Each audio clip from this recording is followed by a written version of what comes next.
Bapak dan Ibu yang kami hormati, webinar pada hari ini akan segera dimulai.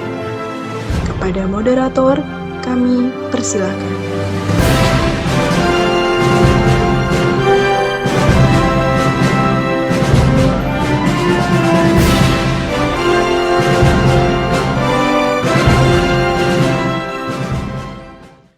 Mohon perhatian kepada seluruh peserta, kami harapkan untuk mengaktifkan fitur kamera selama acara berlangsung. Sebelum memulai acara pada pagi hari ini, izinkan saya untuk mengucapkan sepotong pantun pembuka. Menteri terbit belumlah tinggi, jalan sendiri menunggu pacar. Untayan salam selamat pagi, semoga acara berjalan dengan lancar. Assalamualaikum warahmatullahi wabarakatuh. Selamat pagi dan salam sejahtera bagi kita semua. Om Swastiastu, Namo Buddhaya, salam kebajikan.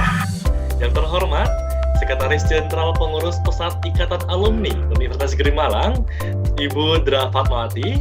Yang kami hormati, ketiga narasumber kita pada pagi hari ini. Di antaranya yang pertama, ada Ibu Dr. Diah Werdening CMPD, yang juga merupakan alumni Fakultas Sastra Universitas Negeri Malang, dan juga reviewer beasiswa LPDP. Kedua, ada Bapak Ervin Nata SSN MSc, yang juga merupakan alumni Fakultas Sastra Universitas Negeri Malang, yang juga awardee beasiswa LPDP di University of Manchester. Dan yang ketiga, ada Ibu Afifah Susna Azahra, yang juga merupakan alumni Fakultas Psikologi UM, dan juga awardee beasiswa LPDP di Universitas Indonesia ini. Baiklah hadirin dan yang berbahagia, mari untuk memulai kegiatan kita pada pagi hari ini, marilah kita dengarkan kata sambutan yang akan disampaikan oleh Sekretaris Jenderal Pengurus Pusat Ikatan Alumni Universitas Negeri Malang. Kepada Ibu Dra Fatmawati, kami persilahkan dengan segala hormat. Assalamualaikum warahmatullahi wabarakatuh. Mudah-mudahan kita semua sehat walafiat ya. Salam sejahtera bagi kita semua. Dan salah satu bentuk komitmen Ikatan Alumni Universitas Negeri Malang dalam meningkatkan kualitas, kompetensi, dan kapabilitas alumni UN, mahasiswa maupun generasi muda pada umumnya dengan menghadirkan alumni-alumni terbaik dari Universitas Negeri Malang yang berasal dari berbagai profesi dan jabatan. Waktu saya serahkan kembali kepada Mas Riko. Silakan Mas Riko. Baik, terima kasih banyak Ibu Dra Fatmawati, luar biasa doanya, pastinya juga sekalian doa itu. Semoga peserta webinar hari ini lulus LPDP. Amin, amin ya robbal alamin. Nanti langsung saja kepada Bapak Ervin, saya persilahkan. Terima kasih banyak Mas Eko. Langsung saja saya sampaikan materi yang sudah saya siapkan. Semoga teman-teman semua kabarnya baik ya. Jadi sebelum kita membahas dan kita mendiskusikan smart self marketing itu seperti apa sih, sebelumnya saya ingin membagikan tips-tips yang sederhana namun sangat fatal apabila kita indahkan ya untuk seleksi beasiswa LPDP, baik dari ada yang. Jadi kita harus membaca peraturan dengan teliti sedalam-dalamnya, karena menurut saya ketidaktelitian akan membawa Anda pada kegagalan. Jangan bosan membaca peraturan berulang-ulang, cross check dengan rekan sejawat, tanyakan yang tidak paham. Ya, review untuk apapun menurut saya adalah tentang self marketing. Dan self marketing yang baik menurut saya ada 3 prinsipnya. Pertama adalah know yourself. Kita harus mengetahui diri kita sendiri. Dalam konteks LPDP ini, saya rasa sangat perlu untuk teman-teman membaca ulang essay-nya. Karena nanti kan biasanya interview masih 2 bulan sampai 3 bulan dari sekarang ya.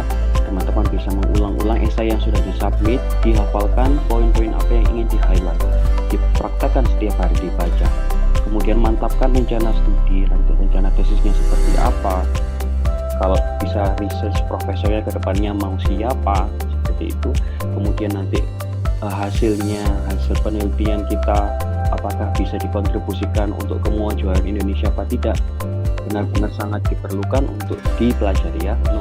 Jadi SMART ini merupakan suatu akronim. S-nya untuk spesifik, kita harus memiliki gambaran yang jelas untuk tujuan kita, sangat spesifik. Kemudian measurable, memiliki tolak ukur. Attainable atau achievable atau accountable adalah suatu tujuan yang realistis, dapat dicapai.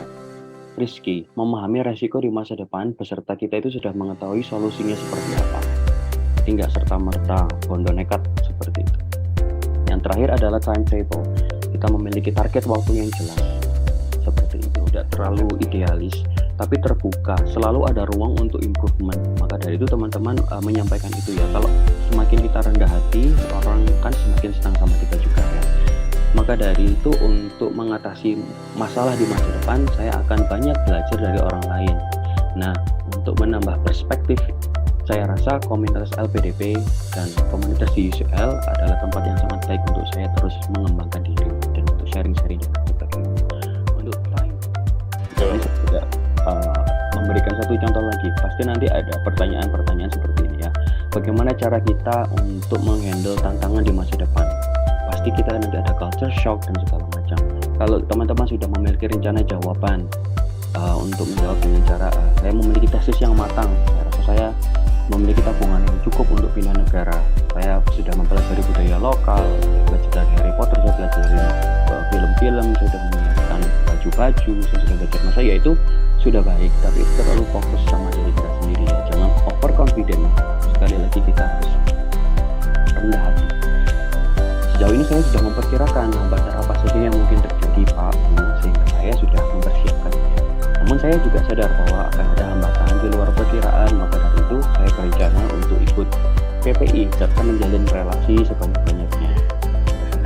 Terima kasih banyak Bapak Ervin. Selanjutnya hadirin yang berbahagia, saya akan sapa juga materi kita kedua, yaitu ada Ibu Afifah. Selamat pagi Bu Afifah. Selamat pagi Mas Aju. Langsung saja mungkin kepada Ibu Afifah saya persilahkan. Ya, selamat siang Bapak, Ibu, dan teman-teman. Perkenalkan, saya Afifah Kusnazara. Jadi dulu tuh saya lulusan UM, saya lulus di Juni 2021, kemudian saya sempat bekerja beberapa bulan gitu setelah lulus, kemudian selang waktu beberapa bulan bekerja, saya mendaftar LPDP dan di Desember 2021 saya diterima LPDP. Kemudian awal Februari 2022 saya mendaftar UI dan lolos gitu. Jadi saya mendaftar LPDP dulu baru mendaftar universitas gitu. Untuk LPDP maupun melanjutkan studi perlu punya tujuan yang jelas. Ketika teman-teman punya tujuan yang jelas, teman-teman bisa meliding diri sendiri, bisa memotivasi diri sendiri untuk menyelesaikan studi tersebut. Karena pressure untuk S2, S3 itu berat banget teman-teman. Jadi teman-teman perlu untuk punya tujuan gitu. Surat tanda diterima UNIF, teman-teman bisa langsung dari seleksi administrasi ke seleksi wawancara. Tapi kalau misalnya kayak saya dulu non LOA, jadi harus seleksi administrasi dulu, kemudian seleksi bakat skolastik, dan seleksi ketiga yaitu wawancara gitu. Nah, ini untuk seleksi administrasi saya buat yang bisa dipersiapkan dalam jangka pendek, atau dalam kata lain teman-teman punya dokumennya, dan jangka panjang itu harus dipersiapkan dengan matang. Nah, jangka panjang ini seperti sertifikat TOEFL yang maksimal, yang nggak bisa langsung dapat sertifikat. Jadi setelah tes itu harus menunggu paling lambat itu 10 hari kalau nggak salah. Kemudian surat rekomendasi, LOA, proposal penelitian, dan esai komitmen. Nah, kita bahas satu persatu. Nah, yang pertama adalah surat rekomendasi. Dari siapa aja sih yang berhak untuk memberikan surat rekomendasi? Yang pertama profesor pengajar, dekan, wakil dekan. Kemudian yang kedua bisa ke kaprodi atau pembimbing akademik. Yang ketiga bisa ke pembimbing skripsi atau pembimbing tesis. Dan yang keempat ke tokoh masyarakat. Nah, gimana sih caranya untuk dapetin LOA? Yang pertama daftar kampus, kemudian ikut tes. Kalau di UI itu namanya SIMAK UI ya teman-teman. Kemudian apabila diterima, ada UNIF yang langsung melampirkan LOA tersebut. Tapi ada juga UNIF yang harus mengajukan. Seperti di UI ini kita harus menunggu paling lambat 5 hari. Nah, ini yang paling banyak ditanyain di DM saya, yaitu bagaimana sih cara untuk menulis LPDP esai gitu ya. Nah, yang pertama teman-teman perlu tahu apa sih komponen yang perlu dilampirkan, yang perlu ada di esai LPDP terkait dengan parenting. Nah, itu dijelasin berdasarkan data dari ini emang ada permasalahan tersebut. Nah, solusi yang saya tawarkan adalah edukasi terkait parenting. Kemudian ke poin yang ketiga, ilmu psikologi perkembangan ini sangat berkontribusi terhadap implementasi dari solusi yang saya tawarkan gitu. Ilmu psikologi perkembangan yang apa nih? Itu dijelaskan juga. Jadi ilmu psikologi perkembangan itu kan luas banget. Nah, itu dispesifikkan. Kemudian cita-cita untuk Indonesia, dari pengimplementasian solusi tersebut, cita-cita untuk Indonesia apa? Oh, anak-anak di Indonesia menjadi sehat mental misal kayak gitu, karena parenting dari orang tuanya itu efektif gitu. Nah, konsisten, be yourself. Jadi jujur itu perlu, LPDP perlu orang yang jujur gitu. Indonesia juga perlu orang yang jujur gitu. Kemudian confident, percaya diri, dan tetap tenang. Ya, saya tahu kalau misalnya seleksi kayak gini deg-degan banget, tapi coba tenangkan diri, karena ketika kalian nanti misal nggak tenang, nanti malah blank gitu misalnya pas waktu wawancara atau seleksi lainnya. Optimis lolos LPDP. Jadi musuh terbesar ketika mendaftar LPDP adalah diri sendiri. Bagaimana kalian mengatasi, melawan rasa ragu itu musuh terbesar. Jadi musuh terbesar itu bukan orang lain, tapi bagaimana cara kalian mengalahkan keraguan dari diri sendiri. Terima kasih banyak Ibu Afifah, luar biasa. Tentunya kayaknya teman-teman sudah punya banyak pertanyaan. Jadi langsung saja saya persilakan kepada Ibu Dia dengan segala hormat. Monggo Ibu Dia. Baik, terima kasih Mas Ajo, Bapak Ibu yang saya hormati, adik-adik LPDP Friend yang siap untuk seleksi pada bab 2, dan juga mungkin ada peserta yang hadir di sini yang masih belum mendaftar hingga tanggal 9 Juli. Tanggal 9 Juli hari ini terakhir pendaftaran untuk bab 2 ya.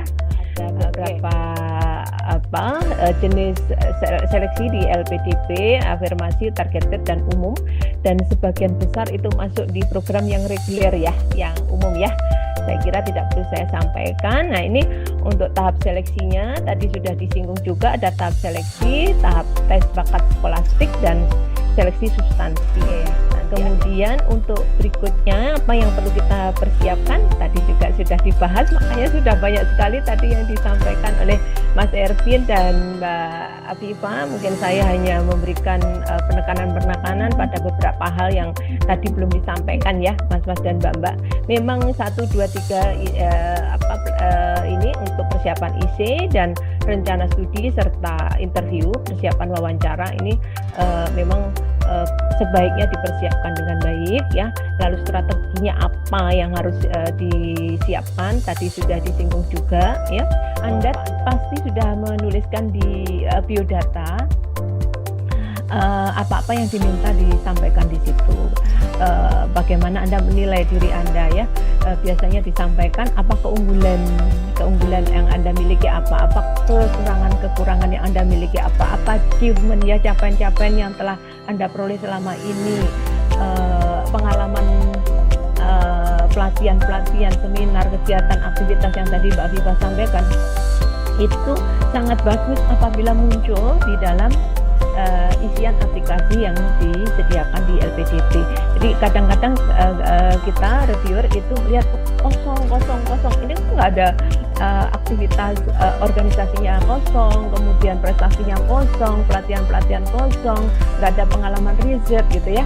Nah ini jadi gitu. Tapi mungkin kalau itu semua banyak ya terisi dan biasanya nanti akan dikonfirmasi. Jadi memang ada yang ditanya rencana tesismu itu masih belum tergambarkan. Jadi akan bagus apabila sudah tergambarkan ya dengan baik, fokus masalahnya apa, problemnya apa, metodologinya ada gambaran gitu sehingga nanti bisa menjelaskan, pasti kan akan terkait dengan tahapan riset yang akan dilakukan seperti apa gitu kan, bisa menjelaskan dengan mudah apabila itu sudah disiapkan sebelumnya ya. Rencana eksekusi, pencapaian tujuan seperti apa, kekuatan rencana studi, kekuatan rencana pengabdian setelah lulus ya. Ini yang pertama. Kemudian yang kedua juga kompetensi kepemimpinan yang penting-penting saja begitu ya. Jangan memberikan gambaran yang terlalu meluas ya sehingga waktunya nanti habis. Saya kira ini ada pembukaan dan closing yang manis tadi sudah disampaikan oleh Mbak Afifah. Baik, terima kasih. Assalamualaikum warahmatullahi wabarakatuh. Alhamdulillah kita telah sampai pada akhir penghujung acara. Saya Riko Rahmat Adriansyah beserta seluruh panitia yang bertugas mengucapkan terima kasih kepada para pihak yang telah berpartisipasi dalam acara webinar persiapan hari PDP, dan sampai jumpa dalam acara selanjutnya. Saya mungkin akan tutup dengan sebuah pantun penutup juga ini. Bunga dedap di atas para, anak dusun beli kue. Semangat seluruh peserta, semoga lulus beasiswa LPDP. Sekian, assalamualaikum warahmatullahi wabarakatuh.